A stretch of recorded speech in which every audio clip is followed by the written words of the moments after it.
오늘 말씀은 디모데후서 3장 17절 한 절 말씀입니다. 우리 앞에 자막으로 나와 있습니다. 우리 한 목소리로 디모데후서 3장 17절 함께 읽습니다. 이는 하나님의 사람으로 온전하게 하며 모든 선한 일을 행할 능력을 갖추게 하려 함이라. 아멘. 고린도전서 1장 13절 말씀 보면 이런 말씀이 있습니다. 하나님 우리 아버지와 주 예수 그리스도를 조차 무엇과 은혜와 평강이 있기를 원하노라. 우리 옆에 계신 분들과 이렇게 인사합시다. 은혜와 평강이 있기를 원합니다. 은혜와 평강이 있기를 원합니다. 그 평강이라는 단어가 에이레네라는 단어를 쓰고요. 이건 잘 모르지만 우리가 잘 아는 단어가 있죠. 샬롬입니다. 샬롬은 이렇게 5가지의 의미가 있어요. 다 똑같은 것 같지만 외부적으로 인하여서 얻게 되어지는 그런 평화가 있죠. 또 내부적으로 얻게 되어지는 평강이 있습니다. 그리고 또 이러한 저러한 또 질서, 정의, 또 이렇게 서로의 부족함을 또 결핍을 채워주는 조화로움, 이것을 다 이 평화 또 이 샬롬이라 얘기를 해요. 적으시는 분들을 위해서 주보 안에 이게 나와 있습니다. 그러니까 따로 안 적으셔도 될 것 같아요. 예, 남원사님, 그죠? 우리 주보 안에 되어 있으니까 보시면 됩니다. 그래서 적으시는 분들이 계셔서 제가 편히 제공을 해드리려고 주보 안에 다 넣어드렸어요. 뭐가 있다고요? 샬롬의 의미는 첫 번째 평화, 그 다음에 평강, 그 다음에 정의, 그 다음에 질서, 그 다음에 마지막 조화. 그래서 우리는 샬롬을 이루는 삶입니다. 그래서 이스라엘 유대인들은 만날 때마다 헤어질 때마다 샬롬, 샬롬을 외치죠. 이 평화의 삶이 기독교인들을 대표하는 삶인데 요즘 우리 기독교인들에게 샬롬의 삶이 없다, 이렇게 지적을 많이 받습니다. 왜 세상 사람들이 기독교인들의 그 대표적인 샬롬, 평화, 평강, 조화일치, 정의, 질서, 이러한 그 아름다운 일들이 이루어지지 못하고 있다 생각할까요? 너네들 때문에 지금 확진자 수가 줄지 않아. 기독교인들 향해서 세상 사람들이 너희들 때문에 지금 우리 사업이 망하고 있어. 너희들 때문에 단계 조정이 안 돼. 교회만 한 달 문 닫아봐. 확진자 확 줄지, 단계 확 줄어들지, 이렇게 세상 사람들이 이야기합니다. 너희들 평강이 없어, 평화가 없어, 조화가 없어, 질서가 없어, 이렇게 얘기를 합니다. 그래서 하는 얘기가 짜증나, 너희들 때문에 짜증나, 화가 나, 라고 얘기를 해요. 지난주에 우리가 정인이 사건, 학대 사망 사건으로 해서 우리 기독교인들이 참 문제다, 정말 어떻게 예수님을 잘 믿어야 되는 게 어떤 건지 다시 한번 생각하게 되었다라고 말씀을 드렸는데요. 이게 지금 이게 다른 일들로 인하여서 또 우울하고 또 화나고 또 짜증나고 참지 못하고 또 이런 이해하지 못하고 넘어가지 못하고 또 인정하지 못하는 그런 일들이 계속 또 생겨나고 있습니다. 이렇게 우리가 이게 화가 우리 안에 계속 있는 것 좋지 않죠. 그래서 화병이라고도 얘기하지 않습니까? 그래서 우리가 늘 지금 시한폭탄처럼 사람들이 늘 화가 나 있어요. 분노에 쌓여 있습니다. 그래서 누군가 건드리기만 해봐, 내가 그냥 한 방에 그냥 터뜨려 버릴 거야. 이렇게 생각을 하는 거죠. 그래서 심리학자들은 왜 이렇게 사람들이 화가 있을까? 다 각 계층에 따라서 각자의 이유가 있겠지만 가장 기본적인, 가장 깊은 곳에 있는 이유를 하나 들자면 우리가 다 행복하지 않기 때문에, 자신이 행복하지 않다라고 생각하기 때문에 화가 나 있다. 결국 대상은 있지만 자신에게 화가 나 있는 것이다 라고 얘기를 합니다. 그러면서 얘기하는 게 그거죠. 문제는 화를 내면 스트레스가 풀려야 되는데, 뭔가 해결이 되어야 되는데 그러지 않는다라는 거죠. 그럼 결국 어떤 일들이 일어나냐? 이 영어 단어처럼 이 분노라는 게 앵거잖아요, 영어 단어로. 근데 거기에 D라는 거 하나만 붙이면 danger가 됩니다. 위험이라는 단어가 돼버려요. 이 분노가 계속 쌓이고 분출되다 보면 결국 뭐가 되느냐? 위험한 삶이, 위험한 그런 상태가 되어진다라는 얘기를 하는 거예요. 우리가 불의를 보고 가만히 있어라 하는 그런 얘기가 아닙니다. 우리가 이렇게 분노에 쌓이게 되어지면 결국 우리에게 어떤 손해가 있느냐? 계속 분노, 계속 스트레스, 계속 내가 마음에 안 드는 거에 계속 그것에 집중하다 보면 내 안에 그거 말고 다른 긍정적인 것들이 자리 잡아야 될 그 자리까지 분노가 차지해 버린다라는 것이죠. 결국 우리 주변의 행복한 일들이나 즐거운 일들이 곳곳에서 일어나고 있고 드러나고 있고 발견되어지고 있는데도 불구하고 나는 그거 볼 시간 없어. 내 마음은 늘 분노로 가득 차여야 해. 나는 이러한 이 분노의 모드가 되어 있어야 내가 지금 이 상황, 이 시대를 살아갈 수 있어 라고 분노 모드로 전환돼서 살아가는 사람들이 많다라는 거예요. 그래서 하루 종일 나에게 화를 내고 내가 화가 나는 그 사람에게 또 그런 일에게 계속 마음을 두고요. 또 거기서 끝나면 괜찮은데 집에까지 와서 생각나고 또 잠자리에 들 때까지 또 생각나고 잠을 못 이루고 잠에서 깨어나면 또 그거 생각나서 화가 나고 또 하루를 시작할 때 그 일 때문에 그 사람 만나고 그 상황에 접하니 또 화가 나고 또 그 일에서 떠나지 못하게 되어지는 것입니다. 그래서 앞서 말씀드린 것 같이 모두가 다 우리는 아닐까요? 우리도 그 안에 들어있죠. 우리도 다 화가 나 있습니다. 왜 우리 기독교인들만, 왜 우리 예배만 이래? 이렇게 되어지는 상황 속에서 그래서 세상 사람들이 우리 보고 너는 세상의 짐이야. 왜 넌 짐의 그러한 정체성을 가지고 있어? 라고 얘기할지 모르겠지만 우리는 세상의 짐이 아니라 우리는 세상의 힘이 되어야 합니다. 라고 우리는 외쳐야 합니다. 우리 한번 따라합시다. 세상의 짐이 아니라 세상의 힘이 되자. 세상의 힘이 되자. 짐이 아니라 뭐가 되어야 된다고요? 힘이 되어야 된다. 어떻게? 샬롬의 삶으로 평화, 평강과 조화일치와 또 연합, 조언을 이루고 하는 그 삶을 우리는 살아야 합니다. 늘 우리는 살아있는 그 삶의 예배, 우리 중요하다라는 것이죠. 그래서 이렇게 사람들이 우울하고 또 화가 나 있는 상태에서 계속 기독교 관련된 문제들이 계속 튀어나오고 있습니다. 또 계속 지금껏 이야기되어지고 있는 것이 뭐죠? BTS 열방센터의 확진자 얘기 아닙니까? 이 BTJ죠. BTS 비슷한 얘기지만 BTJ가 인터컵인데 CP라는 단어를 씁니다. 그래서 CP가 뭐가 인터 안으로 들어가나 CP가 뭘까 하는데 그 단어가 아니라 인터내셔널 코오퍼레이션을 얘기를 하는 거예요. 즉 국제 협력 이런 단어를 쓰는 겁니다. 전문인 국제협력단인데 얼마 전에 한국교회 교회총연합으로부터 이제 불건전한 단체로 지정을 받았죠. 이전부터 이단시 되어 와서 점검받아라. 또 교리 정리해라. 그래서 2011년부터 3차에 걸쳐서 계속 이렇게 되어져 왔는데 이게 더 큰 문제가 되어져 버리고 있는 겁니다. 지금 지난해 11월부터 12월까지 3,000명의 모임이 있어서 지금 어제 기준으로 확진자 756명, 오늘 또 드러났겠죠. 그 756명이 확진되었는데 3,000명 중에 756명이 된 게 아니라 아직도 한 1,000여 명이 이 검진을 받지 않고 있다라는 거예요. 그래서 사람들이 얘기하는 거죠. 야, 신천지랑 다를 게 뭐냐? 라고 얘기를 하는 겁니다. 지금 더 확진자가 늘어날 가능성이 있는 것이죠.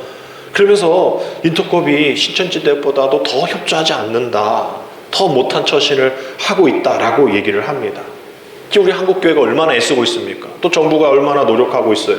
그런데 이런 곳에서 힘들게 어렵게 진행하고 있는 이런 상황 속에서 반사회적인 형태를 보이고 있는 이 신천지가 분명히 작년 10월에 문제가 생겨서 사과했거든요. 다신 그러지 않겠다. 근데 11월에 또 12월에 두 차례 걸쳐서 집회 또 했단 말이죠. 그러니까 사람들이 얘기하는 게 뭐예요? 왜 이렇게 자꾸 거짓말하지? 왜 숨기지? 라고 얘기를 하는 거예요.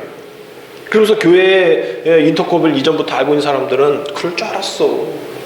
쟤네들 공격적이야. 쟤네 너무 전투적이야. 교리가 문제가 있어. 라고 얘기를 하는 겁니다. 그러면서 작년 7월인가요? 또 인터넷에 도는 게 있죠. 백신 맞으면 노예가 된다. 막 이런 것 때문에 최바울 대표가 그런 얘기에서 이 사람들이 지금 다 숨어 있다라고 얘기를 하는 거예요. 지금 복음을 지켜야 할 선교단체가 복음보다 지금 음모론을 믿고 있고 그것을 퍼뜨리고 있는 그런 상황 속에 있다라는 것이죠. 그래서 이전부터 계속 문제가 있어서 2018년부터 정지시켰습니다. 선교단체의 그런 행사들을 비협조적이니까 정지시켜서 이렇게 2년 동안 좀 이렇게 좀 다듬고 이러다가 올해 작년이죠. 작년 2020년도에 해지가 되는데 누가 해지시켰냐? 전모 목사 아시죠? 서울 전모 목사께서 대표가 돼서 해지를 시키면서 자기 편으로 끌어든 거죠.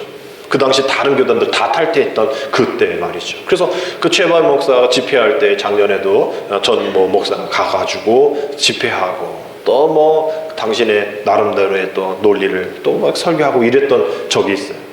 그러면서 뭐 자기 그 최발 대표가 자기는 성숙하지 못했다. 미안하다. 교단의 지도자들의 그런 말씀을 잘 받아들이겠다. 이러면서 또 약속까지 하고 미안하다까지도 했는데 이런 문제들이 계속 이어지고 있는 겁니다. 분명 인터컵이 가지고 있는 장점이 있습니다. 또 공로가 있죠. 오래전부터 이슬람권에 대한 미전도 종족에게 이러한 복음을 전하는 일들이 있었습니다. 그래서 제가 1996년에 선교학을 강의를 들을 때에 교수님께서 너희들이 아는 선교단체 찾아가서 인터뷰해와라 뭐 이런 조별 과제가 있어서 저희 조는 인터컵을 가게 되었어요. 그래서 인터컵에 가서 제가 이 그림을 또 1040창이라는 그 용어를 처음 듣게 되었습니다. 그래서 이게 뭐냐면 북위 10도부터 북위 40도까지 서아프리카부터 아시아까지 그 어떤 임의의 에어리어를 정하고 선교 타겟을 갖고 있는데 저 지역이 왜 그러냐 하면 저 지역이 전체 지구의 3분의 1밖에 되지 않는데도 전체 인구의 전 세계 인구의 3분의 2가 거기에 다 들어있고 미전도 종족, 즉 복음을 받지 않고 복음을 거부하는 한 55개의 나라의 한 87%가 저 안에 나라에 다 들어있는 거예요. 복음을 듣지 않고 믿지 않는 그 사람들이 집중되어 있는 곳이 1040창라고 얘기를 하는 그것을 인터컵이 처음 얘기를 하고 그때가 96년이니까 80몇 년부터 창단이 되어서 그래서 그 지역을 위해서 애쓰고 있어요. 그 지역은 선교 이 접근 제한 지역입니다. 그래서 선교사님들이 안 들어가요. 지금 목숨 걸고 들어가야 되는 일이거든요. 그러니까 안 들어갑니다. 거기서 선교했다가는 뭐 추방 문제가 아니라 그냥 죽어요. 그러니까 사람들이 못 들어가죠. 또 나라마다 거기 가지 마라, 거기 가지 마라 이렇게 접근 금지 명령을 하고 있는 그런 곳에서 선교를 하니 그래도 대단한 선교다라고 얘기를 할 수 있겠죠. 거기에 1,400명이 들어가 있으니까 말이죠. 1년에도 100명씩 선교사를 파송하는 그런 단체니까 대단한 일을 한다라고 생각을 합니다. 근데 문제는 그곳에서 하는 그 선교 방식이 너무 공격적이라는 거죠. 조용히 지하에서 그런 것이 아니라 드러나에서 이슬람 사원에 불교 사원에 들어가서 찬양하고 땅 밟기 하고 거기서 그렇게 해야 한다는 거예요. 와 그러지 마라. 그 사람들 불편해. 그 사람들 문제 생겨. 괜찮대. 그렇게 해야 한대. 그래야 주님 오신다는 거예요. 그래서 문제는 거기서 목숨 걸고 선교하시는 분들 거기서 조금이라도 뭐 이슬람 25% 힌두교 25% 불교 몇 퍼센트 그 기독교는 0. 몇 %밖에 되지 않는 그곳에서 애쓰고 있는 기독교인들 현지인들 또 목숨 걸고 선교하는 분들이 드러나고 또 추방당하고 사형당하는 일들이 생기게 되어지는 거죠. 그래서 아프가니스탄 2007년도에 분단생물교회에 거기 가가지고 더 테러 해가지고 그냥 그 부목사님이랑 어떤 분 돌아가셨잖아요. 거기 가이드도 인터콥이죠. 자신들은 아니라고 얘기하지만 그 전년도인가 그 전에 거기 땅 밟기 뭐 퍼레이드 한다 이래가지고 이슬람 애들이 하지 마라 한다 하지 마라 한다. 그래서 결국 안 했는데 막 화가 나 있는 상태에서 분단생물교회가 간 거 아닙니까? 그래서 이제 테러가 당한 거죠. 이러한 일들이 너무나 많다라는 거예요. 그 안에 중요함에도 불구하고 또 귀한 일을 함에도 불구하고 공격적인 선교 방식 때문에 그래서 문제가 왜 그렇게 될까? 저 단어인 것 같아요. BTJ, Back to 예루살렘이에요. 뭐 성지순례 합시다가 아니에요. 예루살렘 못 가신 분들 성지순례 합시다가 아니라 저게 이제 종말론적인 그런 사상이거든요. 영원한 이스라엘 왕국이 예루살렘에서 건설되어지는 시오니즘 뭐 이런 거죠. 예루살렘이 완성이 되면 예수님 오신다. 뭐 이거예요. 그러니 그 나라를 위해서 저 40창이 빨리 복음화가 되어야 된다는 거예요. 그래 예루살렘에 이스라엘 왕국이 건설되어지고 주님 오신다. 어디서 많이 듣던 거 아니에요? 14만 4천 되면 주님 오신다. 뭐 이런 신천지 이론과 비슷하고 신사도 운동과 비슷하고 그들이 얘기하는 거는 세대주의, 즉 구원보다 왕국을 더 중시하는 그런 모습들이죠. 그 나라 보이는 것에 더 관심을 갖는 겁니다. 그래서 그 신사도 운동을 하시는 분들도 보면 이름이 없어요. 이름이 없고 이 최바울 대표처럼 바울, 또 모세, 또 아브라함, 이삭, 야곱 뭐 이렇게 이름을 쓰고 목사가 없습니다. 왜? 뭐 예루살렘에 무슨 목사가 필요해? 아브라함이 필요하고 바울이 필요하고 이삭이 필요한 것처럼 그렇게 이상한 그런 교리를 가지고 그렇게 세대주의 시한부 족말론 배타적인 그런 선교관을 가지고 있어요. 그래서 결국 이것을 좋아하는 젊은 세대들 또 신학을 잘 알지 못한 신학을 필요하지 않는 그런 사람들이 모이는 겁니다. 근데 문제는 이 최바울 대표도 옛날에 이단 있던 영락교회, 이단 교회에도 몸담고 있었고 또 선교하면서 늘 다른 곳 다녀서 신학교 나오지도 않았고 정통 교단의 목회자로 섬긴 일이 없어서 좀 그렇습니다 라고 자신이 고백했었어요. 그래서 제가 잘 몰라요 라고 얘기를 하는 건 이해는 하는데 잘 모르면 배워야죠. 그러면서 이 선교단체에 훈련들이 있을 거 아닙니까? 훈련을 받으면서 너희들 교회 가서 해야 할 일들이 있는데 교회를 위해 기도해. 뭐 좋은 얘기 아닙니까? 교회를 위해 기도해. 근데 기도 제목이 뭐냐면 니네 교회 담임 목사를 향해서 이렇게 선포하면서 기도해. 우리 담임 목사님은 선교 열정이 없어요. 하나님 담임 목사님 선교 열정하게 해주셔서 40장으로 선교사 보낼 수 있게 해주세요. 지역 전도하는 것 중요하지 않아요. 지금 지역이 중요한 게 아니라 40창이 중요해요. 그거 모르는 우리 담임교회 목사님, 담임 목사님 또 장로님들 생각 바뀌게 해주세요. 믿지 않는 그런 일들 있지 않게 해주세요. 선교 열정을 더 강하게 해주세요. 막 이렇게 기도하는 그것을 분위기를 조성하는 그래서 많은 현장에 있는 목사님들의 이게 맞지 않으니까 분노를 일으키는 경우가 많이 있었습니다. 저도 교회 이렇게 담임 사역하면서 꼭 인터코비에 계셨거든요. 예의주시했는데 그렇게 긍정적인 분 한 번도 보지 못했어요. 아니 주일날 수련회를 가세요. 애들 데리고 인터콥 수련회. 왜 주일날 하는지 몰라. 아니 주일날 하고 당신 우리 교회죠. 우리 교회 여름 수련회는 안 와. 뭐 이런 거예요. 교회가 중요하다는 것을 생각하지 않는 그런 분들입니다. 근데 문제는 이건 뭐 우리들끼리의 문제죠. 뭐 세대주의든 뭐 신사도운동이든 BTJ 열방센터든 우리들 얘기인데 세상 사람들은 무슨 얘기하냐면 그거 관심 없다라는 거예요. 아유 또 예수쟁이야? 또 거짓말하네? 내가 그럴 줄 알았어. 쟤네 때문에 뭔가 안 돼. 거짓말하는 집단으로 모든 교회와 모든 기독교인들 저와 여러분들을 폄훼하고 있다라는 것이죠. 그러면서 우리가 뭐라고 했던 신천지보다도 못하네 라고 얘기를 하는 거예요. 그래서 신천지 뭔가 하려고 하지 뭐 돈도 내려고 하지 뭐 이렇게 자발적으로 하지 막 이런 얘기까지 하면서 비교할 대상이 없어서 신천지를 비교를 합니다. 거짓말하는 집단이라고 얘기를 하는 것이죠. 이런 뉴스를 또 정례 사건들을 계속 보면서 왜 이렇게 거짓말할까? 왜 우리가 이렇게 믿음의 사람들이 손가락질 받을까? 그러면서 계속 생각하고 기도하면서 떠오른 단어가 선한 영향력. 성경적인 오늘 말씀의 제목처럼 선한 능력이 우리에게 없기 때문이다 라는 생각을 하게 되었어요. 선한 능력, 즉 선한 영향력을 갖기 위해서 우리가 얼마큼 우리 주변에서 애쓰고 노력했는가 라는 것을 자문해 본다라는 것이죠. 분명히 사도행전 1장 8절의 말씀 보면 오직 성령이 너희에게 임하시면 너희가 권능을 받고 잘 보세요. 어디부터예요? 예루살렘부터예요. 즉 그 지역 이스라엘 지역의 중심, 즉 자기 주변 땅끝이 먼저가 아닌 거예요. 저는 선교학 시간에 이거를 많이 들었습니다. 땅끝 선교 중요합니다. 해외 선교 중요합니다. 그런데 예루살렘 즉 당신 주변, 당신 가족, 당신 친척 먼저입니다. 왜 그러면서 이런 얘기를 하는 거죠. 왜 믿지 않는 남편, 믿지 않는 아내든 이런 기독교인들은 왜 주일날 왜 아무것도 하지 않고 왜 교회 옵니까? 그 전날부터 교회 집에 다 해놓고 어지른 거 다 정리해놓고 교회 오셔야 돼요. 이런 얘기를 많이 들었어요. 그러지 않으면 교회 그냥 가버린다는 거죠. 그분들의 입장에서는 교회 뺏긴 거예요. 예수라는 신에게, 하나님이라는 신에게 자기 아내가, 자기 남편이, 자기 자식들이 거기에 이제 빠진 거예요. 뺏겼다라고 생각하는 거예요. 그분도 화가 나는 거죠.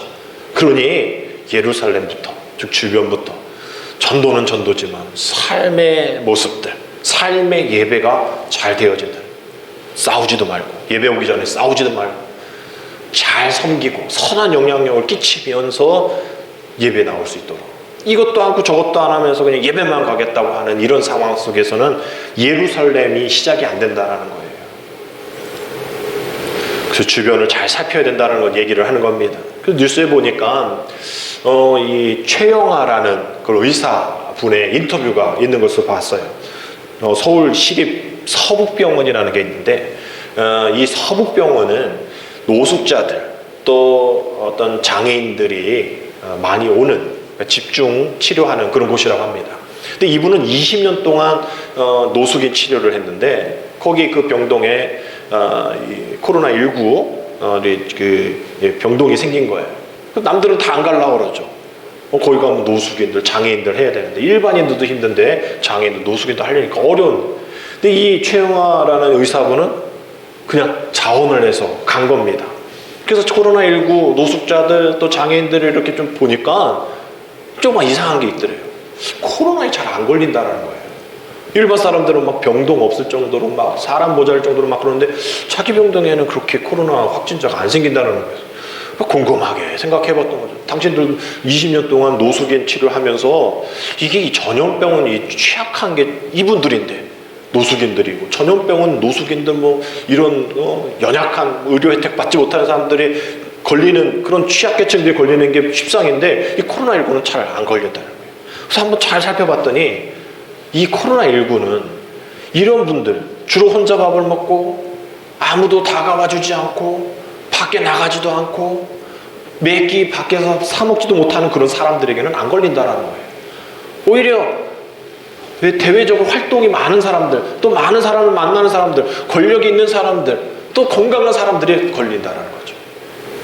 그래서 이게 아니러니하다, 이런 얘기를 하면서 그분들이 그렇게 코로나19에 걸리진 않지만 이게 지금 그분들에게는 아무도 다가가고 있지 않구나 라는 그러한 반증을 보였다라는 거예요.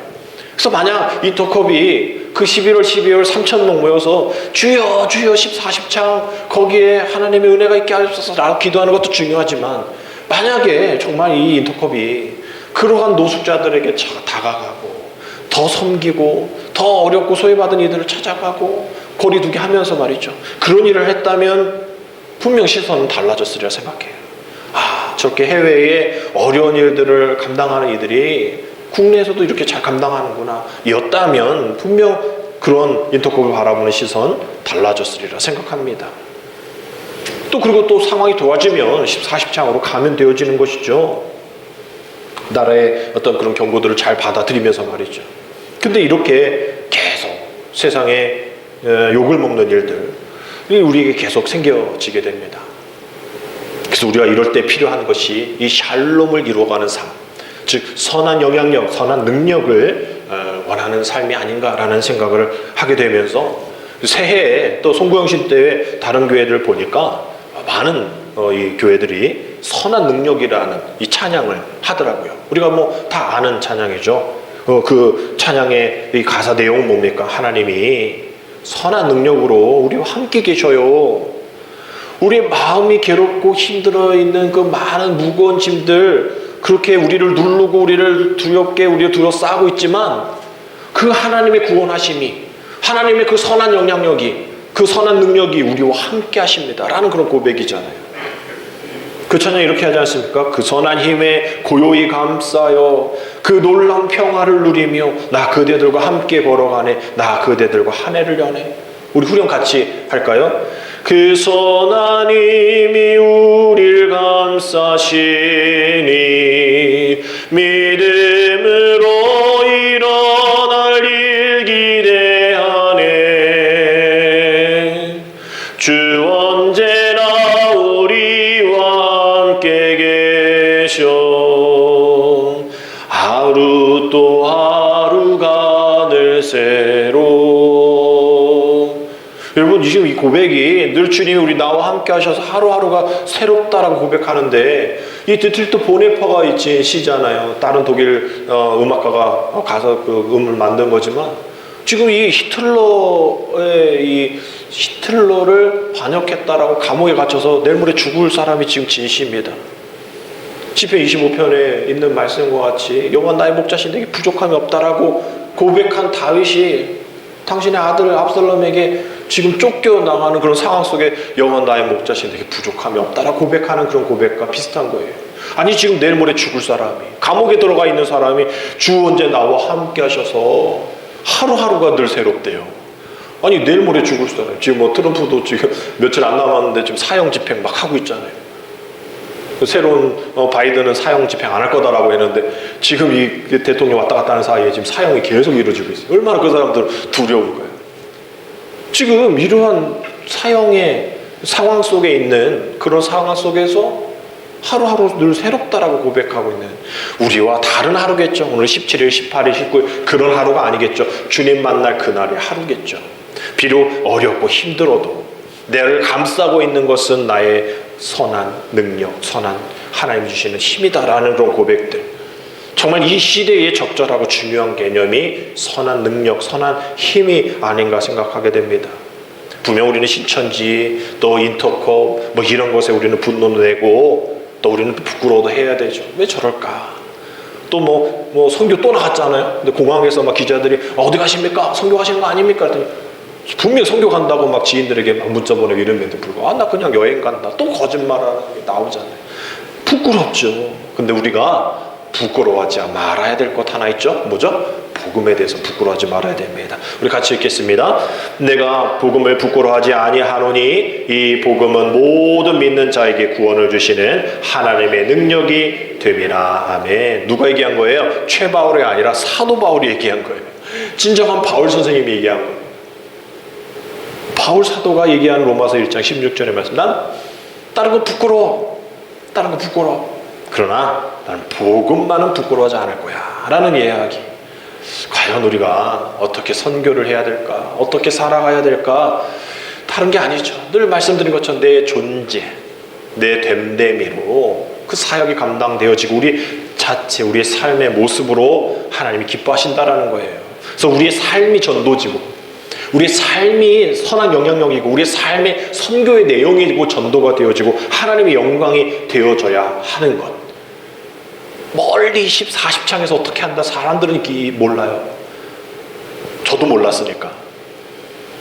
그러나 우리 세상 사람들은 우리 주변에 있는 걸로 알게 되어지는 것이죠. 얼마나 선한 영향력을 끼치고 있는가, 선한 능력으로 나와 함께하고 있는가. 말씀드렸듯이 뭔가 큰 게 아니에요. 그냥 평범하기를 원하는 겁니다.